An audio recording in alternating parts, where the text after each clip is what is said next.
I greet you in the love and the light of the infinite Creator. Event is coming soon. YouTube channel. Here's the latest intel. U.S. soldier claims he has spent 17 years battling aliens on Mars. A former U.S. Marine has claimed he spent 17 years of his career on Mars. The ex-naval infantryman, who uses the pseudonym Captain Kaye, says he was posted to the Red Planet to protect 5 human colonies from indigenous Martian life forms.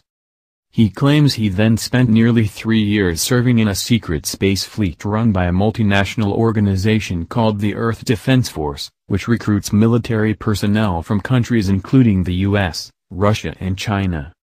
Captain Kaye's testimony reveals that the main human colony on Mars is called Ares Prime, which is located inside a crater.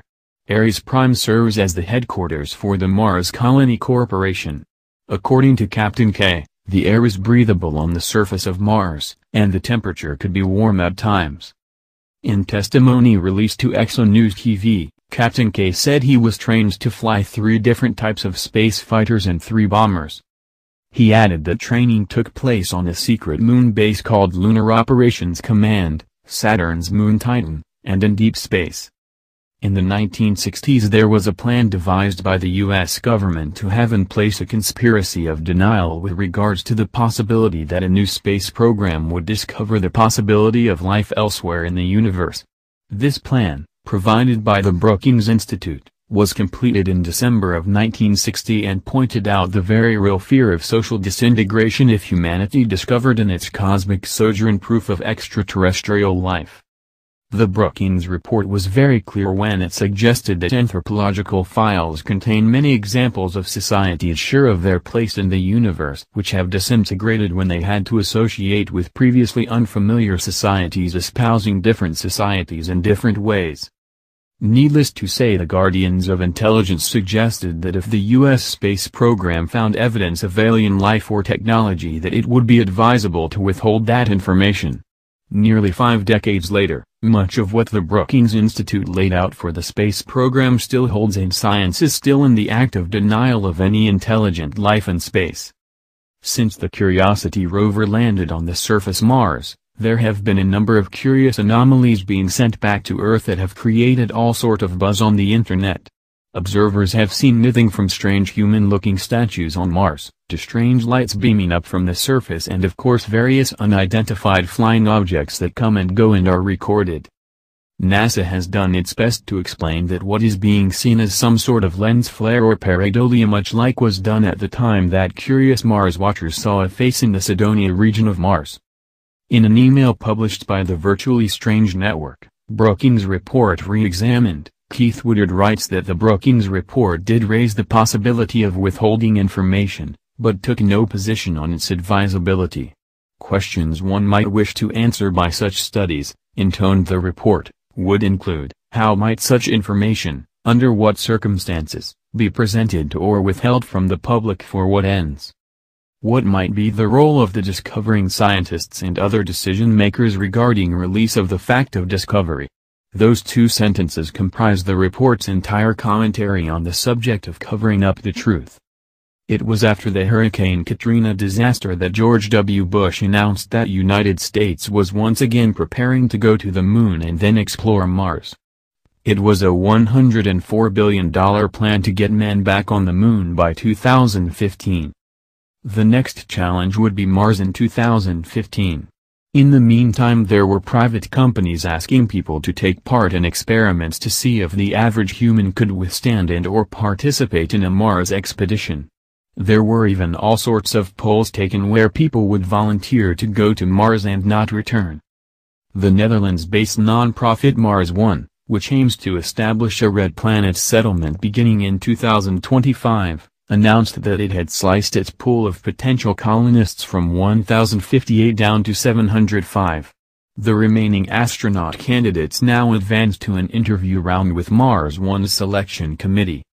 With all of the anomalous coincidences, there has always been the question in the back of a few people's minds as to whether or not off-planet settlements exist, or if our military have secretly established small bases or scout encampments on the moon or even on Mars.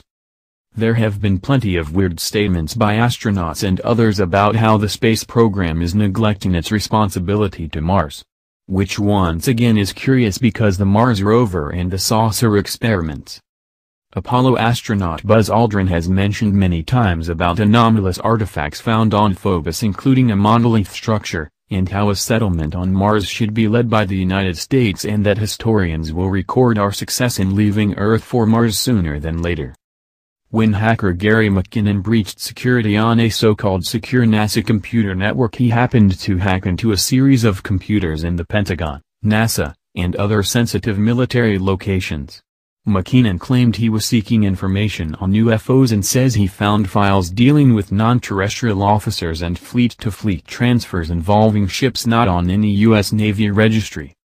This story makes us wonder if we are being told everything about what is going on above us.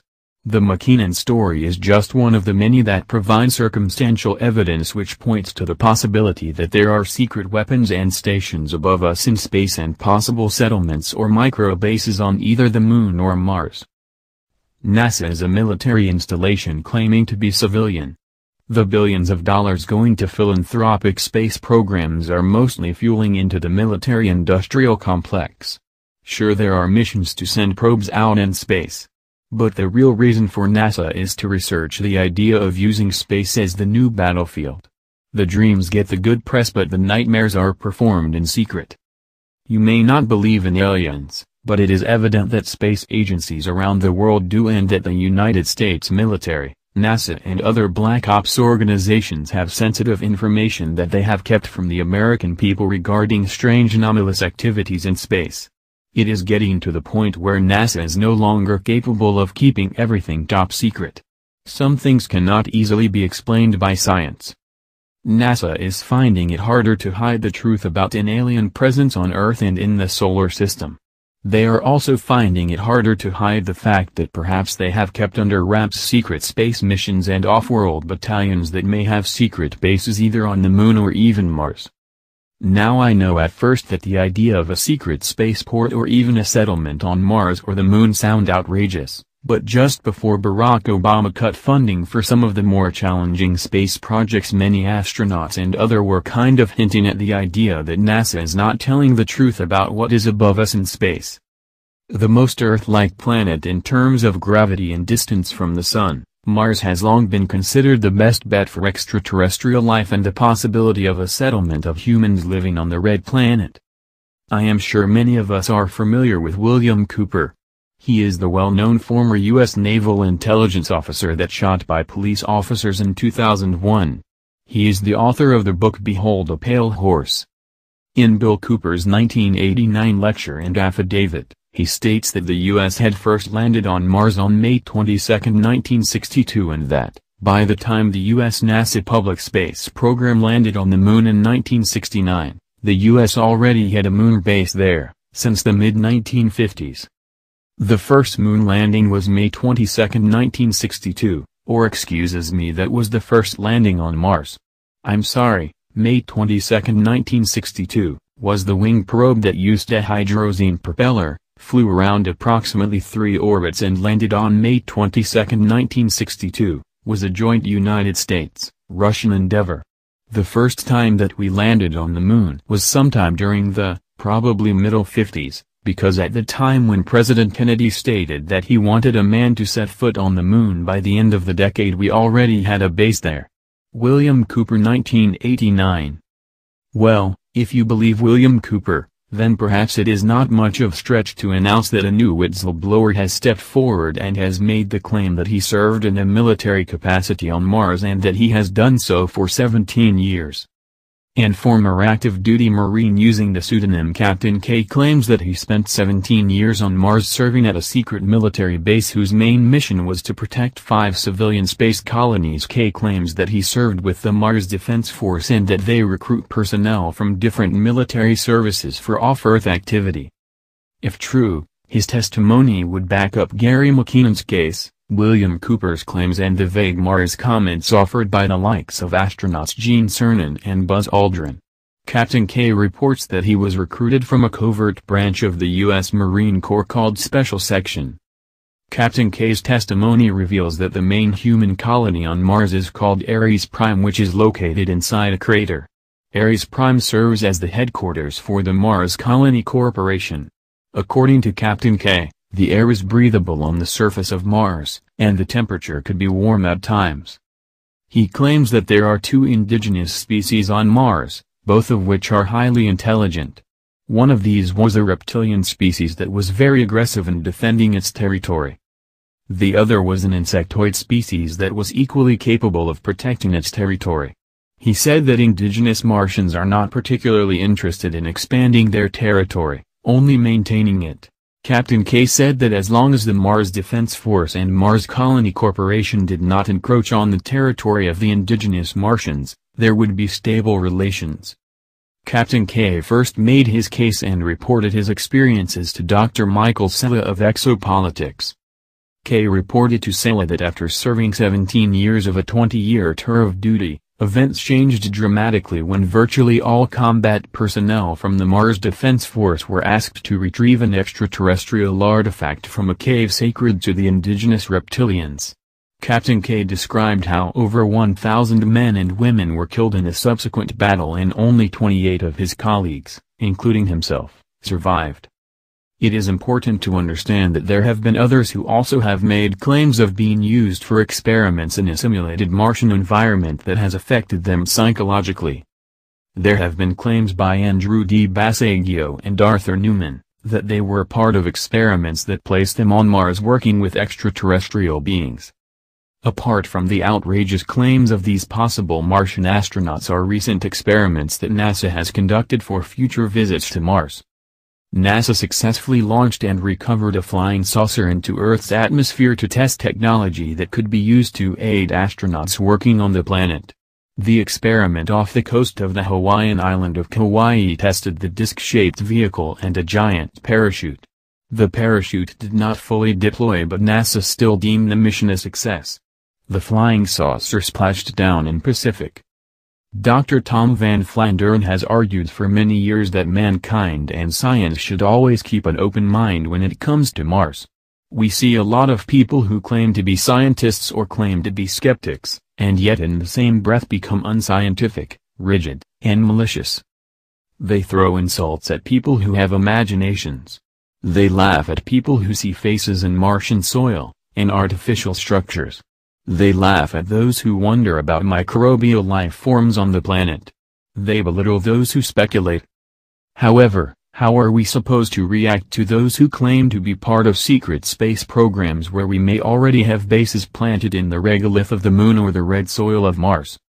In a free and open society where communication spreads as fast as one can hit enter on a keyboard, mankind goes from rudimentary space explorers to fully fledged pioneers into the final frontier. We have been warned that Mars is a hostile place and that we do not have a fighting chance at living there, but we are told that someday we may have to live there if Earth becomes too hostile.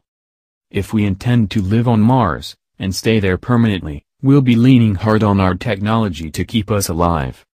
However, that may all change because there are always those who came before us that have said, we have been there, done that, and now it is time to go back and show that living on Mars is not as bad as we have thought. Perhaps we will have to change ourselves to adapt to what Mars has to offer. Thanks for visiting our YouTube channel. Please enter our subscriber appreciation $100 monthly giveaway.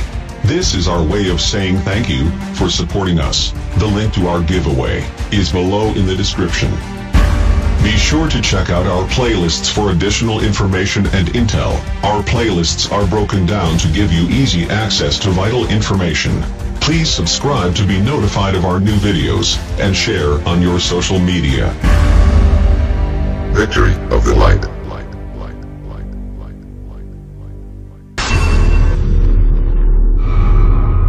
Event is coming soon. YouTube channel.